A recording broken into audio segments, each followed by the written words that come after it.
¿Qué tal? Mi nombre es Artemio Pedraza Yo soy Rodrigo Salmerón. y estás escuchando. Cuando el río suena.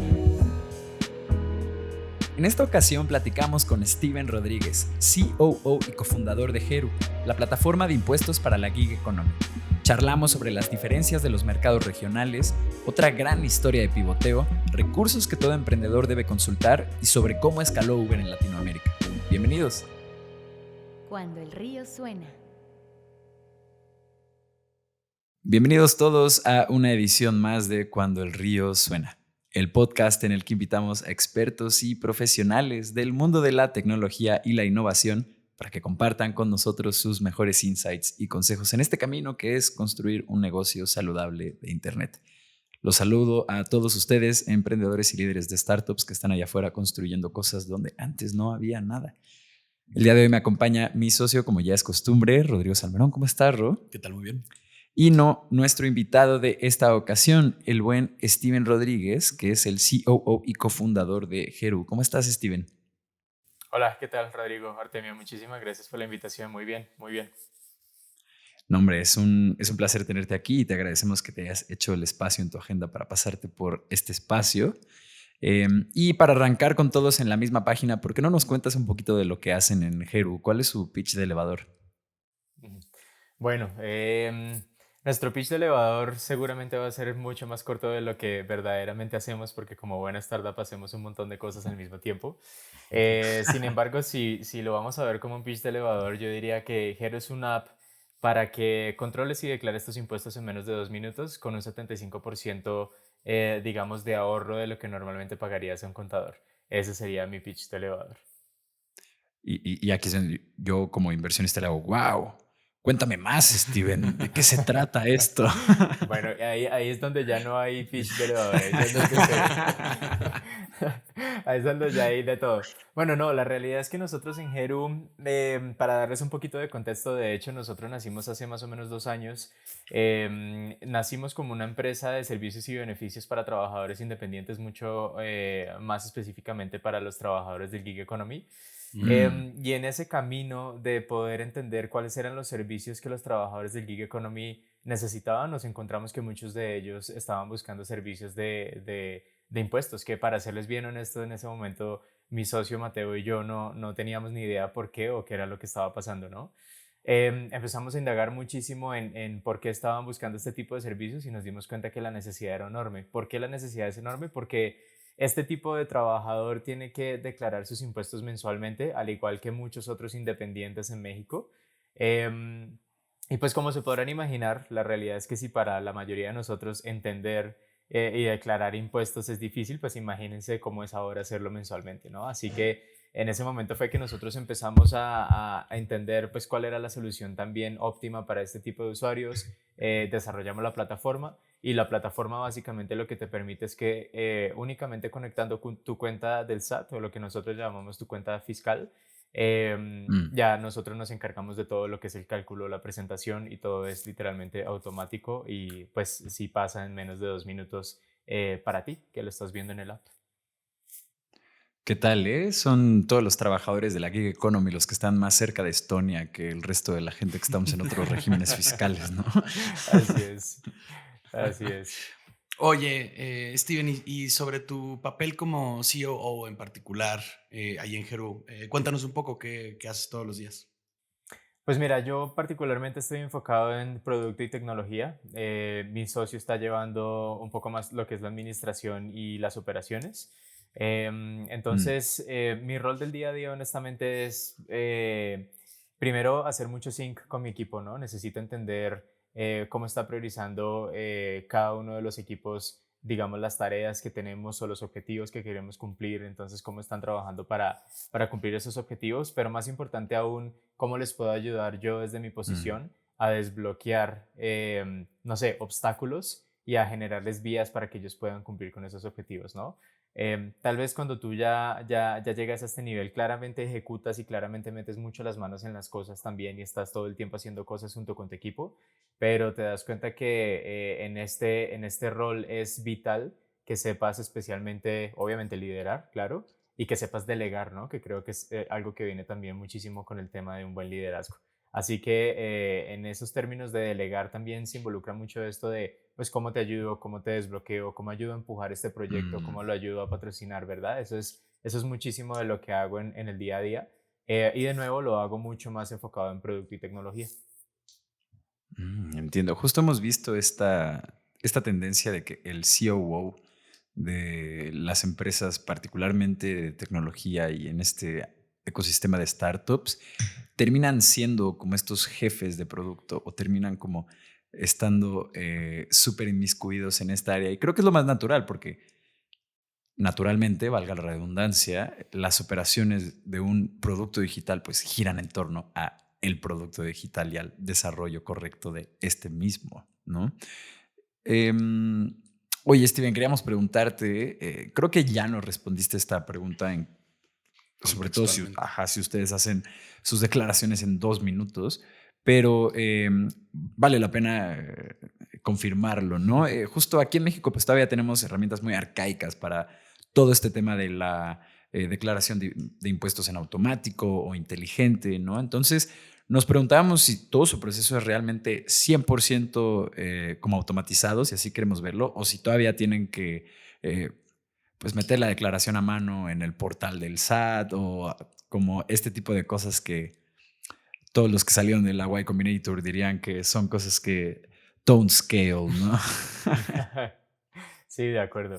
Mira, yo creo que como buena startup nosotros tenemos muchos procesos que se tienen que correr manuales definitivamente, pero sin duda alguna nosotros somos una empresa de tecnología primero y la realidad es que nuestro edge competitivo está justamente en la tecnología y la Ahí. automatización, ¿no? Exacto. Mm, Así que nos hemos enfocado muchísimo. Nosotros tenemos en este momento más de 8.000 usuarios con un plan activo y muchos más usuarios que no precisamente tienen un plan activo, sino que pagan, digamos, declaraciones como un one time, ¿sabes? Entonces, mm, no precisamente tienes que tener una suscripción, sino que tú te metes a la app y dices, ah, mira, sabes que yo no declaré diciembre, y vas a la aplicación, buscas diciembre y lo declaras, y pues nosotros obviamente cobramos por esa declaración que presentamos, ¿cierto? mm. Entonces, con ese nivel de masividad que se genera, la realidad es que es imposible tener procesos manuales para esto, ¿sabes? Sí nos Justo. permitimos, exacto, nos permitimos un par de procesos manuales, pero el 95% de lo que nosotros hacemos es tecnología y pues sí, la realidad es que sí nos hemos tenido que acomodar un poquito esos procesos arcaicos y hacer un par de hacks por ahí, pero bueno, nos ha salido muy bien y la tecnología sigue siendo core afortunadamente de todo lo que hacemos. Muy bien. Es que sí pensábamos como, a ver, o sea, qué tan avanzado está el SAT en términos de tecnología, ¿no? Porque vamos, muchas limitaciones tendrán que ver, no sé, con su API o así. O sea, justo para allá va la siguiente pregunta, que es em, si utilizan alguna de estas herramientas de Open Finance para conectarse con el SAT o si ustedes mismos tienen in-houseada esa tecnología, ¿no? Sí, y si tienen como y si terciarizan algún otro pedazo de su proceso de pues, realizar estas declaraciones. Claro, de acuerdo. Es una muy buena pregunta. Yo te diría que nosotros manejamos un híbrido. Muchísima de la tecnología que usamos para conectarnos al SAT y para conectarnos a otras plataformas, porque la realidad es que también nos conectamos a las plataformas de gig economy, por ejemplo a Uber, ¿cierto? Claro. Corner Shop, Rappi, etcétera. Nos conectamos también justamente a bancos, porque la realidad es que nosotros tenemos que agregar toda esta información financiera para hacer una declaración verdaderamente eficiente y óptima para la persona, ¿sabes? Como que no es solo Mm, yo te declaro, sino te declaro lo mejor posible. Es decir, yo sé exactamente cuáles son todas las reglas del SAT, las voy a poner a tu favor y esas reglas pues te van a permitir generar aún una optimización mucho mayor de lo que normalmente verías potencialmente si lo haces tú mismo o con un contador, ¿verdad? Entonces, dicho eso, nosotros lo que hacemos es un híbrido entre algunos partners muy buenos que tenemos ya en la región, Y Combinator de hecho también, y pues tecnología propia que hemos generado para la conexión con el SAT, para la conexión con bancos, para la conexión con gig economy companies. Y afortunadamente también hemos tenido la facilidad de conectarnos con algunas compañías directamente del gig economy. mm, Pues sin necesidad de recurrir, por ejemplo, a lo típico que es el scrapping en este momento, mm. Mm. que varias plataformas lo están haciendo para favorecer el Open Finance justamente. Oye, Steven, y justo vimos que empiezan con este régimen que es el de, ¿cómo se llama, Ro? Como de Plataformas. trabajadores. Ajá, Plataformas Ajá, digitales, ¿no? exacto. exacto. Pero bueno, encontramos muchísima oportunidad y valor como en lo que ustedes traen y pues nosotros pensamos que el siguiente paso lógico es comenzar a abarcar como más regímenes, ¿no? Pero ¿eso está en sus planes o hacia dónde van? Sí, claro. Definitivamente están en nuestros planes. La expansión, para serles honesto, no es una expansión sencilla, ¿no? O sea, cada vez que te metes en un régimen, tienes que identificar ahora las reglas de ese régimen y tienes que Mm, adaptar el modelo de cálculo y de optimización y demás, y de presentación, por supuesto, para ese régimen, ¿cierto? Sin duda claro. alguna, pues es una oportunidad y es un desafío al mismo tiempo muy grande, pero pues que sí hemos visto y que ya estamos trabajando en este momento. Entonces, empezamos muy enfocados, por ejemplo, en repartidores y conductores. Ahorita ya son repartidores, conductores y host. Y el último, digamos, como pedazo que estamos ahorita en este mismo momento uniendo es el de sellers, que son básicamente las personas que venden por Mercado Libre, por Amazon, Mm, por segunda mano, ¿verdad? Y bueno, de ahí en adelante pensamos seguir expandiendo y expandiendo. Particularmente estamos buscando expandirnos justamente con freelancers y estamos sí. buscando expandirnos también, por ejemplo, con pequeñas empresas como lo serían, por ejemplo, una cocina oculta, ¿sabes? Ya, Que entiendo. ahora también cae sobre este tema de plataformas y demás. Esta parte de servicios para freelancers o slash creadores, siento que es una oportunidad enorme porque justo es gente que uno, no todos los contadores que están allá afuera tienen el expertise de llevar como todos los aspectos contables y de presentación de impuestos para un creador que pues yo lo veo y son como una nueva clase que genuinamente luego puede traer millones de pesos en su cartera, ¿no? Pero como justo no están trabajando para una empresa constituida, son personas a las que no les otorgan un crédito, por ejemplo, para una casa, ¿no? Aunque de verdad su flujo de dinero entre en cientos de miles de pesos a la semana Sí. o cada mes, ¿no? Entonces realmente, pues sí, vaya, nos contestas esta pregunta y hace todo el sentido del mundo que estén buscando expandirse como a justo estas áreas. Está bien interesante. Pero bueno, a ver, vámonos a el primer corte de el primer y único corte de este programa. Vamos muy bien en materia de tiempo, entonces en la segunda mitad seguro vamos a poder extendernos un poquito más, Steven. Pero le recuerdo a toda la gente que nos esté escuchando que en cuandoelriosuena.com ustedes pueden encontrar el call to action a la newsletter de este programa. Y si se suscriben, nosotros prometemos enviarles una notificación cada que haya un capítulo nuevo, así como el link para unirse a nuestra comunidad de Discord, donde estamos uniendo a todos los fundadores y líderes de startups en Latinoamérica. Ya somos más de 100 personas ahí. Si tú tienes una de estas empresas que opera principalmente en Internet o con la innovación en el núcleo, acércate. En esta comunidad hay CEOs, CPOs, CTOs, abogados, inversionistas, curiosos, gente que también está apenas empezando sus emprendimientos y pues todos estamos ahí en plan de ayudar. Acércate, pregúntanos en qué te estás atorando, en lo que sea que tengas dudas o sencillamente enséñanos qué estás construyendo y construye pues junto con todos nosotros. Regresamos. Estás escuchando Cuando el río suena, un podcast de conversaciones con agentes expertos y emprendedores del mundo digital. Tus anfitriones son Rodrigo Salmerón y Artemio Pedraza, fundadores del estudio de estrategias e interfaces digitales Acueducto. Para más información, visita cuandoelriosuena.com. Si encuentras valioso este podcast, por favor ayúdanos a compartirlo con un amigo o síguenos en Spotify o iTunes. Muchas gracias. Regresamos con Rodrigo y Artemio.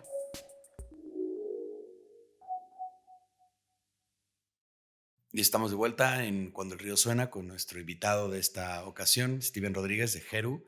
Y Steven, te queríamos preguntar, bueno, pues ya llevan, ya llevan 3 años con Heru, un poco más según lo que revisamos. Y pues bueno, los productos a lo largo del tiempo van sufriendo modificaciones, ¿no? Se van integrando de diferentes rondas de feedback, se va escuchando lo que están pidiendo los usuarios. Em, pues la pregunta que te queremos hacer es, ¿qué mejoras ha sufrido el producto de Hero a lo largo de este tiempo y qué pueden aprender nuestros escuchas de estas modificaciones que le han ido haciendo?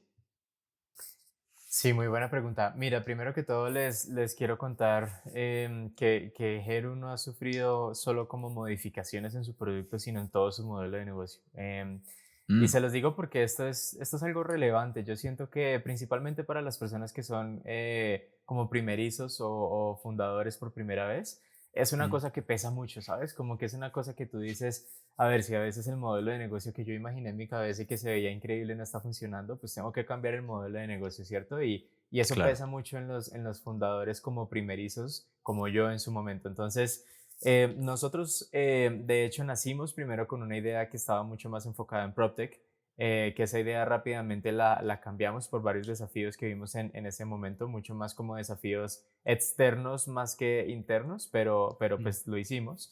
Oye, Y perdón, Steven, eventualmente, sí, para contexto de dónde estaban empezando, y justo hasta a mí se me fue el pedo ahorita, pero PropTech, ¿qué es PropTech? es básicamente como property technology, esto es básicamente Ya, todo lo que es como real estate, real entonces, estate, sí. exactamente, exactamente.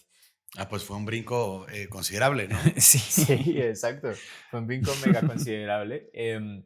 Y lo que estábamos haciendo en ese momento era traer a Latinoamérica o traer más específicamente a México el modelo de Oyo Rooms. Entonces, para los que no conocen Oyo Rooms, este es un modelo básicamente en donde vas y buscas hoteles independientes.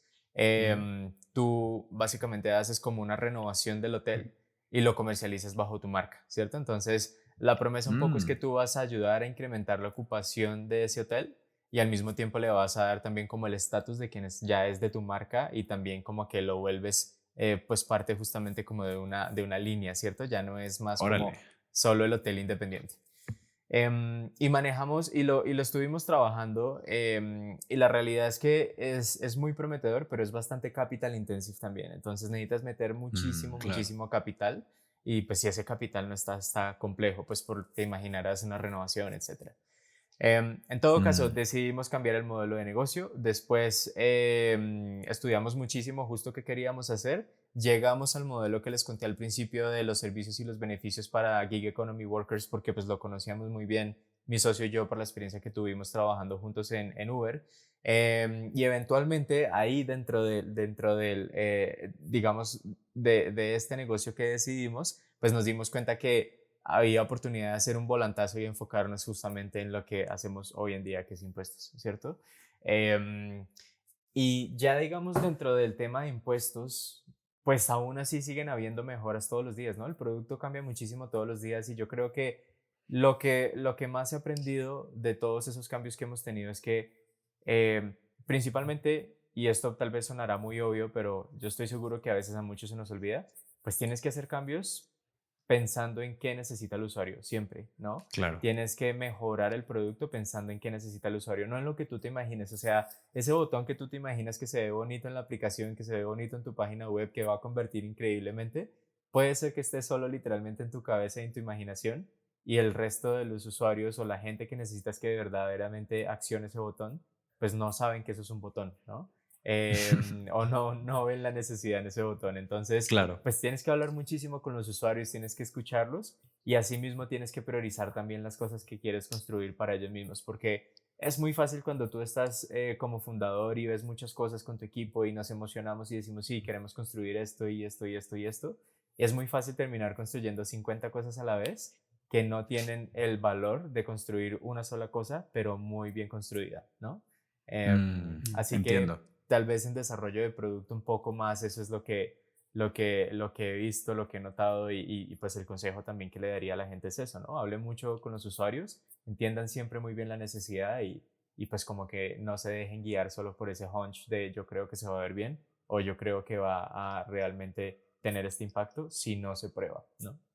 Claro, porque luego sí pasa mucho que los founders tienen como esta visión de sí, cuando el producto sea de esta u otra manera y pueden llegar a tener como esta idea muy celosa de cómo tiene que evolucionar el producto ya que o hay más capital o ya que crece el equipo o ya que se presenta la oportunidad de desarrollarle nuevos tentáculos al pulpo, pero realmente quien rige esto es el mercado, y quien le da el valor a los features que tú implementes en tu producto es el mercado. Entonces, Sí. por más valor que creas tú que estás como aportando a la mesa, si al final no es percibido por los usuarios ya de la aplicación, o si ni siquiera es algo como que te pidieron o que hubo un indicador de que les iba a servir, pues realmente estás haciendo doble trabajo y tal vez termines con algo que vas a terminar tirando a la basura para construir lo que sí demandaba el mercado.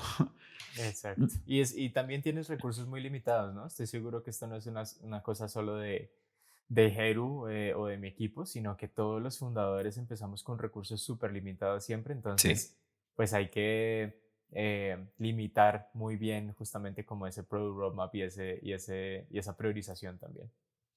Claro. fantástico. Y bueno, ahorita ya lo mencionaste justo que tuviste una experiencia en Uber, pero bueno, también, o sea, leímos que trabajaste escalando Uber de tener muy pocos usuarios a realmente el impacto que tiene ahora en Latinoamérica. Entonces queríamos preguntarte, bueno, pues cómo fue esta experiencia escalando este servicio con el que estamos todos tan familiarizados y bueno, ¿qué aprendizaje crees que salió de ahí que pueda servirle a otros emprendedores que nos están escuchando? Sí, justo, y antes de que empieces, Steven, he mencionado ya creo que como 3, 4 veces este libro en este podcast, pero me eché hace poquito este libro que escribió Andrew Chen, que es un managing partner de Andreessen Horowitz, pero Sí. él era parte del equipo de growth de Uber, y en este libro, The Cold Start Problem, habla de cómo Uber tenía pues todo un equipo de growth que eran como estas squads que actuaban como por ciudad, porque era distinto el contexto en cada ciudad en la que tenían como que escalar el servicio. Entonces, cuando vimos que tú formaste como parte de eso desde el lado de Latinoamérica, pues bueno, yo digo como de, bueno, a ver si sí es como en el libro, que nos cuente Steven un poco cómo fue esta expansión en Latinoamérica. Sí, sí, sin duda, sin duda. Pues no, primero que todo, toda la experiencia que yo tuve en Uber fue increíble y la verdad que yo siempre casi termino diciendo que mi universidad fue verdaderamente Uber, ¿no? Porque Mm, pues lo que aprendí fue astronómico, ¿no? Primero que todo, nosotros, bueno, mi socio y yo empezamos a trabajar muy early en Uber en ese momento en Latinoamérica, esto era alrededor del 2013-2014. Yo me acuerdo que yo entré justamente cuando se estaba lanzando UberX en Bogotá, que eso eran los primeros pasos de Uber prácticamente en la ciudad, aunque ya existía mm, Uber Black. mm. Una cosa importante, digamos, que anotar ahí justamente de lo que hablas de The Cold Start Problem, que justamente pues lo estaba viendo también es en efecto, como él lo dice, ¿no? O sea, se tenían que armar esos equipos locales porque en efecto el contexto era muy diferente. Entonces, pues digamos, en Ciudad de México se reguló muy rápidamente Uber, muy, muy rápidamente, ¿cierto? O Mm. sea, hubo problemas, taxistas, etcétera, ¿cierto? Pero se reguló relativamente rápido. Este es el momento en Colombia, después de 8 años, en el que todavía no hay regulación, ¿no? Y los taxistas ¿Real? todavía, exactamente. Y Wow. los taxistas todavía pelean increíble y todavía hay multas. Entonces, pues bueno, tú venías a México y tomabas tu Uber en el aeropuerto tranquilamente y tú ibas a Bogotá y pues estabas expuesta a que la policía se llevara el carro, a que pues tal vez desafortunadamente un taxista te atacara, ¿no? Híjole, Porque ya sí. sabían quién era el Uber. Entonces, pues eso todo fue muy interesante, pero al mismo tiempo era interesante también por crecimiento, porque pues lidiar con todos esos retos en términos de pues el contexto local más el product market fit que definitivamente tenía y sigue teniendo Uber, eran como Claro. dos choques, ¿no? Era como yo quiero crecer y tengo que permitirlo a pesar de esta fuerza que tengo acá por el otro lado que no me lo permite, ¿no? Entonces, en general el recorrido fue súper interesante, crecimos muchísimo, en efecto en ese momento eran miles de viajes, cuando yo me fui de Uber después de 5 años eran millones de viajes semanales, ¿no? Éramos Ese en ese dato momento, nos sí, voló la cabeza. O sea, saber que Uber tiene millones de viajes a la semana en Latinoamérica, sí, o sea, son un par de viajes por segundo. O sea, bueno, no sé si por segundo, pero es una cantidad loca. No hicimos las Sí, mates, debemos sí, de sí, sí. admitir que no las hicimos. sí, Pero, ¿no? pero perdón, sigue, Steven. No, no te preocupes. Era muy loco hasta para nosotros verlo, ¿sabes? O sea, y nos emocionaba mucho eso también y claramente te motivaba muchísimo a seguir creciendo y creciendo y creciendo, ¿no? Entonces, cosas interesantes que yo rescato de todo este proceso, especialmente como para fundadores, incluso growth marketers ahí afuera, ¿no? Había este tema siempre de experimentación.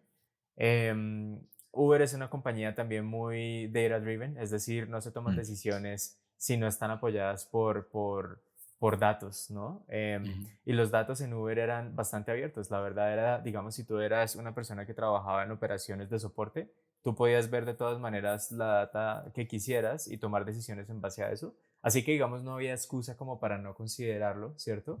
Ujú, Y yo creo que por eso también como todos estos perfiles de los exúberes son como muy analíticos, ¿no? Porque mm. todos trabajaban en base a eso para tomar decisiones. Y bueno, cuando ya la veías en data y cuando experimentabas y podías entender cómo se correlacionaban las cosas, era muy fácil como defender tu trabajo y simplemente seguir creciendo y todos apoyaban ese mismo trabajo. Em, era, como les digo, pues siempre se estaba creciendo muchísimo, experimentando muchísimo, iterando muchísimo. El trabajo era muchísimo también, pero, pero bueno, se lograron cosas increíbles y pues todo ese cambio también como de cuando yo entré de ser un startup a pasar a ser un corporativo, porque pues la realidad es que ya es un corporativo, una empresa pública muy grande, todo fue súper interesante, fue un journey muy completo el que tuve allá y pues obviamente que me enseñó muchísimo. Eso ha sido un poco la experiencia. Justo para toda la gente que está interesada en este libro de The Cold Start Problem de Andrew Chen, se los recomiendo porque él ahí habla de cómo sobrellevar un framework para poder solucionar uno de los problemas más grandes que enfrentan todos los negocios que están basados en efectos de red. Y justo en este libro se exponen la historia de cómo crecieron y cómo escalaron muchísimas apps exitosas como Zoom, Slack, Tinder, Uber, entre ellas. Entonces creo que es una lectura, no sé si decir obligada, pero que sí les recomiendo mucho que pues la tomen y se den el tiempo de echarse ahí todo lo que Andrew tiene que compartirnos para nosotros. Y Steven, saliéndome un poquito de guión, a mí me llama mucho la atención cómo fue este choque cultural, tal vez un poco más para la gente que venía como de Estados Unidos y que buscaba como esta expansión más agresiva y como cuáles fueron como las trabas o como con los choques culturales más grandes que ellos se toparon, porque me imagino que por un lado está como esta falta de regulación o cómo iba a salir la regulación, pero bueno, me imagino que también en términos como de cultura, de cómo piensa el latinoamericano y así también, pues hubo muchas discrepancias como al trabajo que venían haciendo, no sé, tal vez en ciudades como Nueva York o Oakland, San Francisco, el resto del mundo. Sí, sí, sí, es un muy buen punto. Pues, mira, principalmente yo lo que me acuerdo ahora que me estás preguntando esto, principalmente era cuando venía, no sé, el equipo de producto de San Francisco a visitarnos en Latinoamérica y nosotros les decíamos, pues mira, es que tenemos que ver la manera de agregar safety features en el app para cuando a los Uber les tiren pedradas y les rompan el vidrio, ¿no? Entonces, como, Mm. ¿qué está pasando, no? Es como, ¿Cómo? eso ¿Quién les pasa está acá. lanzando piedras? Exacto, entonces como, pues el equipo de producto en San Francisco nunca se preparaba para agregar Para safety estas cosas, features claro. para estas cosas, ¿no? Entonces, era súper interesante hablar con ellos, pero eso, bueno, eso por un lado, digamos, ese era como el choque cultural en términos de, pues, cómo se manejaban las cosas en Estados Unidos, obviamente, o en Europa versus Latinoamérica, porque pues las cosas tendían a ser obviamente mucho más agresivas acá, esa es la realidad, tanto en la regulación como en la imposición de la regulación, como pues cuando no había regulación y literalmente se arreglaban de otras maneras las cosas, ¿no? Y por otro lado, una cosa que sí me pareció a mí muy interesante, que me gustó muchísimo, es, digamos, estas personas que venían a liderar la expansión desde Estados Unidos, porque ciertamente habían personas que habían expandido en Estados Unidos y armaban equipos dentro de Latinoamérica. Muy fácil y rápidamente contagiaron ese propio ritmo acá en Latinoamérica, a pesar del choque cultural, como lo dices, ¿no?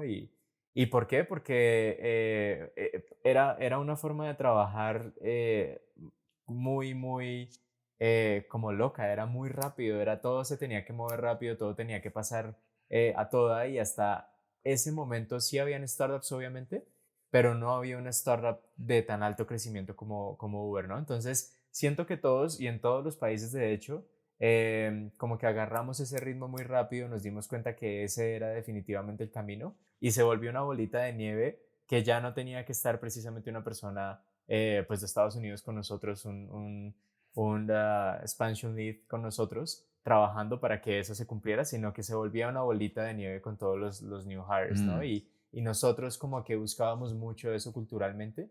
Culturalmente también justamente, pues todo se formó de acuerdo a esa propia o a esos propios objetivos de crecimiento. Y la realidad es que cuando yo volteo para atrás y pienso en ese equipo que éramos en Uber, pues era un equipo demasiado eficiente, demasiado trabajador, todos jalábamos por igual, era increíble la cultura. Trabajábamos mucho, pero era increíble. Muy bien, pues Steven, algo que nos gusta mucho hacer para compartir en nuestro Discord, ahora que nos fuimos a la pausa, seguro escuchaste que Artemio lo presentaba. Es un espacio donde estamos intentando reunir a, justo como decía, los líderes y fundadores de startups de Latinoamérica. Y pues preguntamos a nuestros invitados que nos compartan algún recurso o puede ser un libro, un documental, un link, un post, un thread de Twitter, ¿no? O sea, cualquier cosa que consideras que nos pueda, bueno, que le pueda aportar valor a nuestra comunidad, pues nos encantaría que nos lo compartieras. Seguro, claro. Tengo un montón, la verdad. ¿Cuánto les Pues puedo dar? genial. ¿Cuánto tiempo tenemos? adelante, Mira, adelante. comencemos con tu top 3. Eso, comencemos con el top. Mira, en términos de libros, mi top definitivamente es uno de Ben Horowitz, que seguramente lo han escuchado, lo han visto, que se llama The Hard Thing About Hard Things. Es un libro que a mí personalmente me encanta porque es la cruda verdad de lo que es ser un fundador, ¿no? O sea, él te cuenta todo, desde cómo se forma un equipo, desde cuáles son los desafíos formando un equipo, una empresa, un producto, los picos, los saltos, digamos como toda esa emocionalidad que él vivió siendo un fundador, toda esa emocionalidad y esos cambios también que vivieron sus empleados y que vivió su propia empresa siendo un fundador. Es increíble ese libro y, y yo creo que para algunas personas puede ser un poquito como, uy, ya no, ya mejor no me quiero meter acá, ¿no? Porque termina siendo un poco como, pues como scary, ¿no? Como que te da miedo Sí. y dices, pues de verdad, tal vez quiero eso para mí.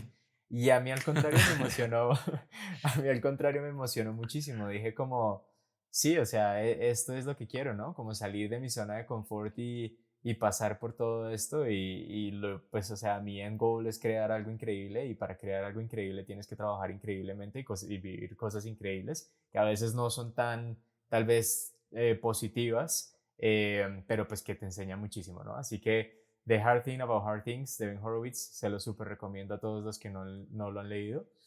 Em, Segundo libro que les recomiendo es How Not to Be Wrong. Este es The Power of Mathematical Thinking.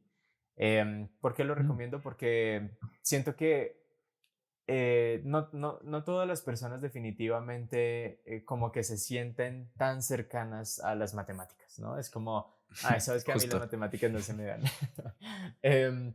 Y lo que hace el autor, que desafortunadamente se me olvidó el nombre, pero lo busco, es exponer de una forma mucho más sencilla cómo la matemática hace parte de nuestras vidas todos los días, ¿no? Mm, Y yo creo que uno como fundador tiene que utilizar muchísimo este recurso en las decisiones que toma, ¿no? Entonces, pues justamente cómo ves los datos y cómo tomas decisiones basado en datos y no basado en corazonadas. Así que creo que esto ayuda como a asimilar mucho más sencillo la matemática y pues a darte también como esa tranquilidad de que tú ya lo haces y solo tienes que exponerte un poquito más vulnerable ante ese mundo y mm. adaptarlo a lo que necesitas, ¿no?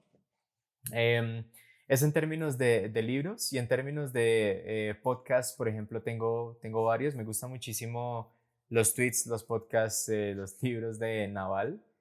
Sí. Em, Artemio también es súper fan. Exactamente. Sí, sí, sí, sí. Sí, me fascina. Es como entrepreneur, inversionista, filósofo, Sí. un poco de todo y su forma de pensar y ver la vida me gusta muchísimo, como esos tres aspectos que les mencioné. Me gusta muchísimo también otro que se llama Jordan B. Peterson. Él es un clinical psychologist. ¿Y por qué me gusta? Porque él no solo habla justamente como de filosofía o no solo habla de psicología, sino que Mm, habla de la psicología y de la filosofía detrás de los negocios, detrás de la historia, detrás de las cosas. Así que como que te das cuenta que pues en un negocio también hay mucho de esto, ¿no? De la psicología, no solo cómo se arma un buen producto, sino cómo psicológicamente lo vendes al público que lo quieres vender, ¿no? mm. Entonces, esto me gusta muchísimo también. Y bueno, newsletters, igual, un montón. Creo que los dos principales que les recomendaría hay uno que se llama The Growth Newsletter de Mm. Julian Shapiro. Ah, sí. Em, exacto. Para todos los growth marketers creo que es increíble. Sí. Y para los product managers les recomiendo el de Lenny's Newsletter. Em, es increíble también el esfuerzo que él pone en este newsletter para explicar cómo se hace el producto, cómo se prioriza el producto, etcétera. Es muy, muy bueno. Pues ahí lo tienen, toda una serie de recursos para todas las personas. Acá, personalmente, yo puedo confirmar que todo el material que hace Naval respecto a cómo se vive esta industria, realmente creo que tú puedes como o seguirlo en Twitter o echarte este libro que es como el almanaque de Sí. Naval, que creo que así se llama, y realmente comprender en gran medida, por un lado, lo que es una visión muy optimista respecto a un mundo como donde la sociedad empuja el progreso a través como de la tecnología digital. Y además también para todos mis amigos que están en este viaje de acumular riqueza cada vez más, él también les puede dar muy buenos tips respecto a cómo construir riqueza en estos tiempos. Pero bueno, justo Naval es un fregón también en materia de inversiones. Él le metió dinero temprano a Twitter, a Notion, creo que hasta Uber. Bueno, A ver, sí, justo. ge- genuinamente a muchísimas de las empresas. Ben Horowitz, pues ni se diga, ¿no? Ahí está todo lo que ha hecho Andreessen Horowitz en materia de inversión y de como eh, de camino recorrido en ese sentido. Y Julian Shapiro, para quienes tengan algo de curiosidad respecto a él lleva tanto en este juego que tiene el handle de Twitter @Julian. Eso es muy difícil. Creo que también tiene el dominio julian.com. Y dices, ¿qué pedo? Pues, ¿desde cuándo? De Eh, acuerdo. pero buenísimos, buenísimos recursos, Steven. Realmente como que toda esta cultura startupera y como que los libros que hay, las newsletters que hay alrededor de él, eh, también este espacio en gran medida es como un esfuerzo por traer todo el valor que tienen y todos los aprendizajes que hay en estos espacios, pero pues al habla hispana y a los contextos latinoamericanos, que pues nunca son los mismos que en Estados Unidos, precisamente, ¿no? O sea, nosotros sí vivimos una realidad completamente distinta, pero sin embargo muchos principios que para mí fundamentalmente es como esta visión de empujar o solucionar problemas desde la tecnología y como desde este pensamiento un poquito más, eh, no sé si llamarlo utilitario, porque pues el código también es como muy idealista y como la gente que es optimista respecto a esto no diría yo que es enteramente matemática, ¿no? Sí. Eh, pero bueno, sí, todo lo que nos dijo Steven, el 60% aprobado por acá, por Acueducto, y el otro 40% nos llevamos tarea para... Claro, para consumirlo después. Seguro, Exacto. seguro. Steven, estamos llegando al final de esta conversación. Ha sido una charla súper amena. Muchas gracias por venir a este espacio a compartirnos tus recursos, tus experiencias y todo lo que has comentado el día de hoy.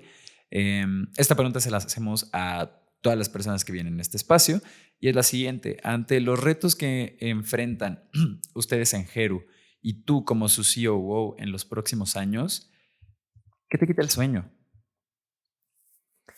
Em, yo creo que son tres cosas principalmente. La primera de ellas definitivamente es como el atraer talento, ¿no? y no solo atraer talento, sino atraer muy buen talento y específicamente personas que sean mucho mejor o mucho mejores que yo en Mm, todos los sentidos, mm, ¿no? Entonces, que sean mucho mejores operadores, mucho mejores, no sé, product managers, mucho mejores desarrolladores, marketeros, etcétera, ¿no? Esto es importante porque la realidad es que una persona o dos personas, en nuestro caso con mi socio, pues no hacen un negocio. Los que verdaderamente hacen el negocio son las personas que están colaborando con nosotros, básicamente nuestros empleados, para poder sacar esto adelante. Así que esa es como la primera cosa.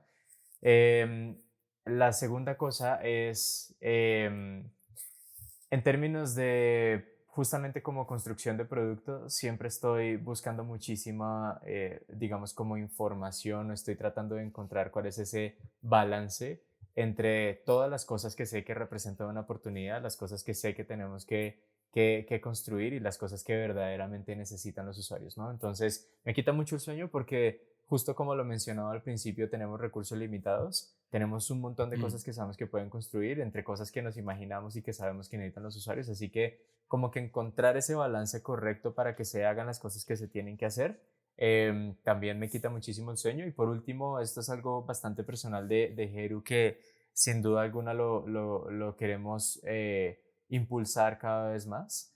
De hecho, muy motivados e inspirados por Zappos, de Tony Shake en Estados Unidos, el marketplace de zapatos, Mm. es ser una compañía mega customer obsessed, ¿no? O sea, literalmente entiendo. obsesionados por nuestros usuarios, que independientemente de lo que sea que ofrezcamos en nuestra aplicación, si hoy es impuestos y mañana son créditos y luego son seguros y luego eso puede ser lo que sea, pero que la gente sepa que el soporte que brinda Heru y la atención que brinda Heru es excepcional y que el usuario está por encima de todo, ¿no? Esa sería la tercera cosa que me quitaría el sueño. Fantástico, Steven. Pues muchísimas gracias por tu tiempo y por todos estos consejos, aprendizajes y experiencias que compartiste el día de hoy con nosotros y nuestra comunidad. Les recuerdo a la gente que está escuchando que en cuandoelriosuena.com encuentran el call to action para la newsletter de este programa. Si se suscriben, nosotros prometemos mandarles una notificación cada que salga un capítulo nuevo. De igual forma, si creen que este capítulo en específico o este podcast puede servirle a alguien que esté construyendo un negocio en Internet, por favor compártanlo con esa persona. Todavía no llegamos a todas las personas que queremos llegar, así que se los agradeceremos con el corazón en mano. Nos vemos a la próxima.